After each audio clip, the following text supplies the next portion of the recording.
This episode of Dan 3.0 is brought to you by Squarespace.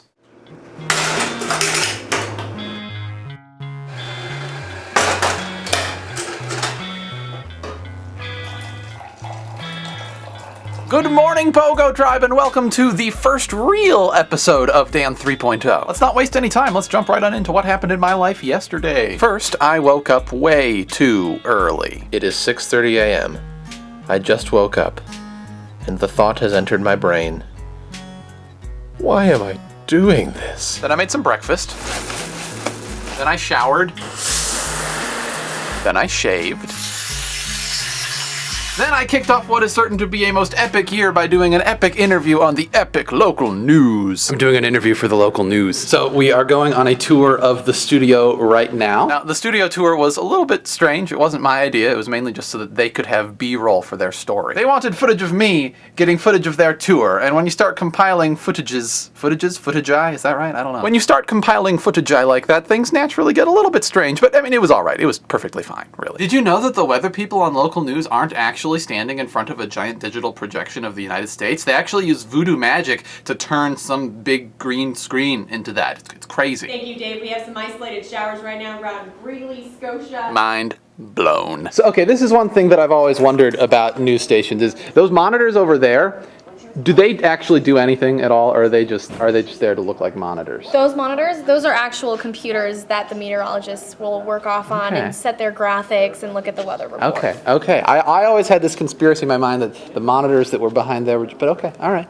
So what would happen if I started pressing buttons just randomly? Like, would you like lose, how long would it take for you to lose your job? Like that? I have pushed so many buttons around here and still have kept my job, so I mean, basically I think it would be okay. Okay. Yeah. Can I press a button? Go ahead. After I toured their studio, they came over to tour mine, and I made them sign my guest book. Is that going to be you or me? That's me, because I'm wearing pants, but sometimes you wear skirts, so you're going to wear a skirt. Okay. Then I had an interview with Nebraska Public Radio. Now I'm here with Perry Stoner, and we're about to do an interview for Nebraska Public Radio. Yes? Public Radio? Yes. That would be it, yes. That's it. And then I went home.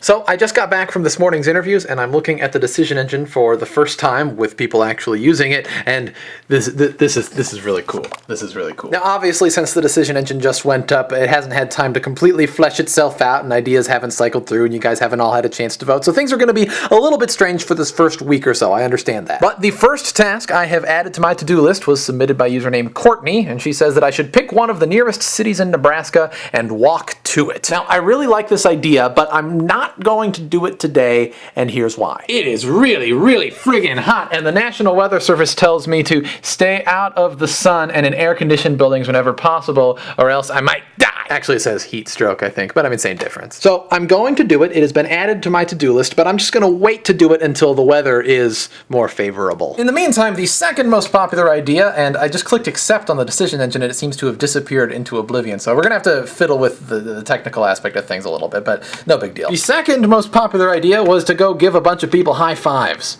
So let's go give a bunch of people high fives. So my plan is to go downtown, and it's going to be a little bit awkward, but I'm just going to tell people, hey, I'm working on a video project, and I was wondering if I could have a high five. And we're going to see how many high fives I can get. Let's do this. Poor young and inexperienced Dan from yesterday. If only things were that easy. I just asked my first people. I didn't film myself asking people because it's kind of rude to walk up with a camera rolling, and I got rejected.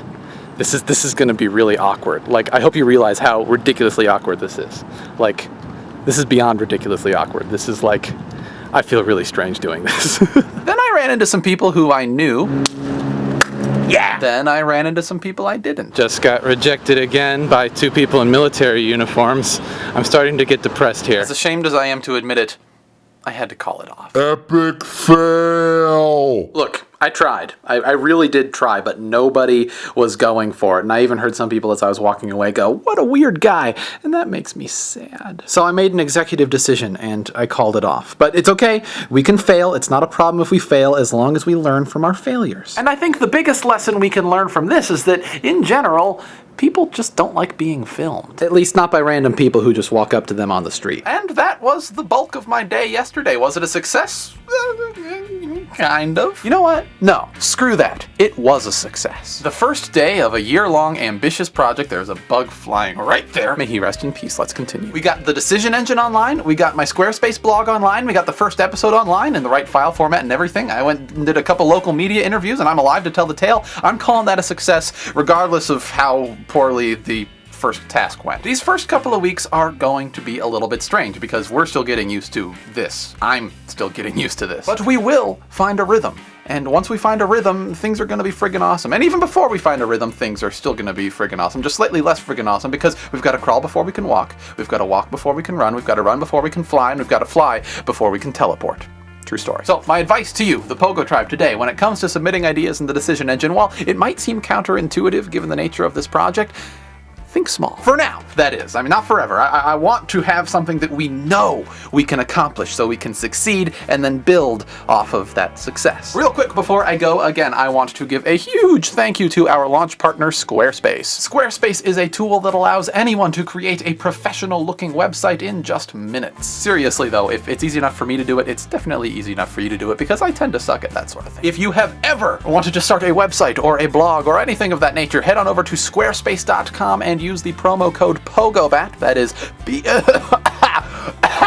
hairball. The promo code is POGOBAT, that is POGOBAT. Use it and you will receive 10% off forever. If you'd like to see an example of a Squarespace blog in action, you can check out mine. I just made a new post yesterday. You go to Dan3.0.squarespace.com. Do it. Do it. Do it. They say you have to say things 3 times before people actually do them, so do it. Anyway, that is all that I have for you guys today. Tune in tomorrow for another terrifically titillating and tantalizing episode of Dan 3.0.